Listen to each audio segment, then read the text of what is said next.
రేవంత్ రెడ్డి గారి బినామీ కంపెనీ మీద CBI దర్యాప్తుకు high court ఆదేశాలు ఇచ్చింది. ఇది న్యూస్, బ్రేకింగ్ న్యూస్. కేఎల్ఎస్ఆర్ అనే సంస్థ గతంలో ఎన్నోసార్లు కూడా మీతో చెప్పడం జరిగింది.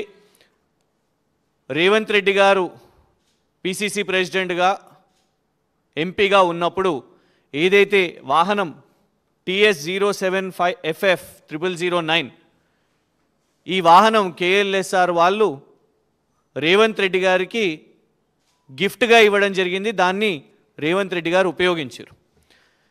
ఇక కేవలం ఒక కారు ఇచ్చినందుకేనా, లేకపోతే నిజంగానే వారిద్దరు చాలా దగ్గరి స్నేహితులా, లేకుంటే రేవంత్ రెడ్డి గారి బినామీ కంపెనీయా అని పదే పదే చాలాసార్లు కూడా అడిగినాం. మరి ఎందుకో అటు సైడ్ నుంచి ఎవ్వరు కూడా పాపము రేవంత్ రెడ్డి గారిని డిఫెండ్ చేసుకోవడానికి రారు, దాని ఎక్స్ప్లెనేషన్ ఇవ్వడానికి రారు.